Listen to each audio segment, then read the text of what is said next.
Hello, everyone, and welcome. Today, we're diving deep into one of the most pivotal moments in Indian history, the Revolt of 1857. Now, if you're preparing for the UPSC, you already know this is a massive topic. But this was so much more than a simple mutiny. It was an event that shook an empire to its very core. And to really get a grip on it, we have to understand what caused it in the first place. So what does it take to push a whole subcontinent to the breaking point? Well, the thing is, the Revolt of 1857 didn't just happen overnight. You have to think of it like a volcano, with pressure just building and building for nearly 100 years before that final massive eruption. So let's peel back the layers and see what was really going on. All right, to make sense of all this, we're going to tackle it in 4 parts. First, we'll look at the political moves the British made that alienated Indian rulers. Then, we'll get into the administrative and social policies that really frustrated the general public. We'll also see how events happening way outside of India had a huge psychological impact. And finally, we'll zoom in on the grievances of the sepoys themselves, the very soldiers who would light the fuse. Okay, first up, the political causes. You have to understand the British East India Company was obsessed with expanding its power and prestige. And in the process, they started breaking promises, ignoring treaties, and just completely demolishing any trust they had with Indian rulers, who were beginning to see the company's real game plan. And the 2 main weapons in their political arsenal for this expansion, the doctrine of lapse and the subsidiary alliance. These weren't just simple policies, They were tools specifically designed to annex Indian states, and they created this massive well of political anger. Let's start with the doctrine of lapse. So this policy basically said that if a ruler was considered incompetent, and you can imagine who got to decide that, or, more critically, if he died without a natural male heir, his state was just gone, absorbed by the British. This flew in the face of the age-old Indian tradition of adopting an heir, and everyone saw it for what it was, a totally illegitimate land grab.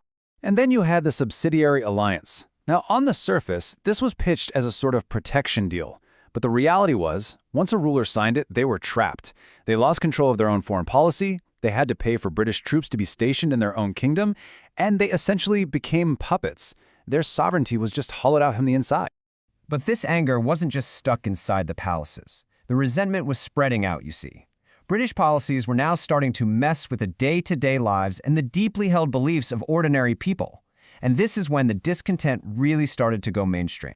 For the average person, dealing with the company's administration was a nightmare of corruption. We're talking about everyone from the local police to the petty court officials. Bribery was just part of the system, which meant that for most people, justice was completely out of reach. This created this deep, simmering sense of frustration and injustice. Now, this next part is fascinating because it's all about perspective.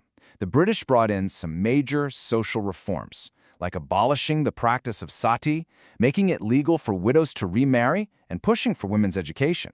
And look, on the face of it, those sound like pretty progressive moves. But the way they were perceived is the real story here. From the British point of view, they were on a civilizing mission. They truly saw themselves as a superior race, bringing progress and modern ideas to what they considered a backward society. In their minds, these reforms were genuinely for the good of India. But that is not how a lot of Indians saw it. To them, this was just arrogant interference in their most sacred social and religious traditions. A serious fear started to spread that their entire culture was under threat, and that this was all just a sneaky way to try and convert everyone to Christianity. And that fear got a whole lot worse with laws like the Religious Disabilities Act of 1850. See, traditionally, if a Hindu converted to another religion, they'd lose the right to inherit family property. This new law changed that. So to many Indians, it looked like the British were literally creating a financial incentive to abandon their faith. Okay, so now let's zoom out a bit, because all this discontent wasn't just brewing inside India. Things happening thousands of miles away were having a huge psychological effect, and they were starting to shatter the very foundation of British power, the myth that they were invincible. Just take a look at this timeline. You can see a real pattern here. The British suffer a massive, humiliating defeat in the First Afghan War. Then they take incredibly heavy casualties in the Punjab Wars, and the Crimean War reveals some major weaknesses in their military. For people in India watching all of this unfold, the message was crystal clear. The British were not gods. They could be fought and they could be beaten. That psychological shift was absolutely huge. And that brings us to the final piece of the puzzle, the most immediate cause of the revolt.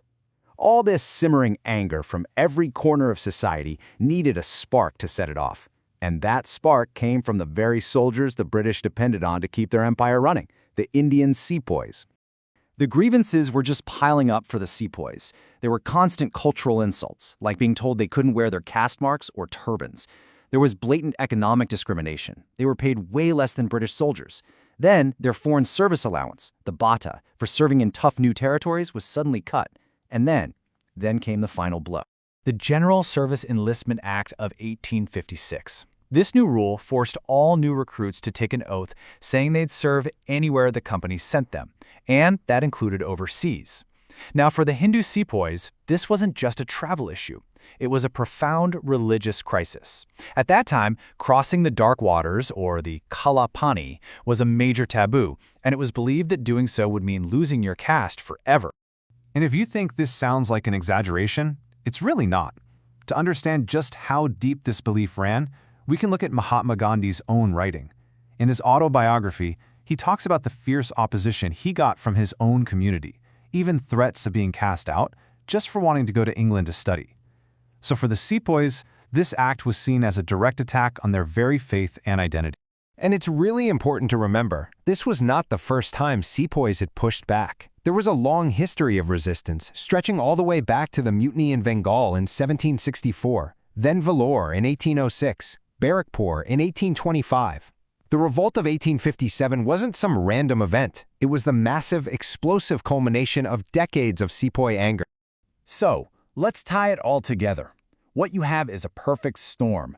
You've got the political anger from rulers who've been stripped of their land and dignity. You've got the administrative and social anger from a public that's fed up with corruption and terrified their culture is being destroyed. And finally, you have the military grievances, the spark from the sepoys who felt their faith and their lives were under attack. Every level of society had a reason to be angry. Which brings us to the big question, the one historians still argue about today. When you consider the incredible breadth of all these causes, affecting everyone from the prince in his palace to the peasant in the field to the soldier in the barracks, can you really just call it a sepoy mutiny? Or was it something much, much bigger? Was this, in fact, India's first war of independence? That's the question I'll leave you to think about.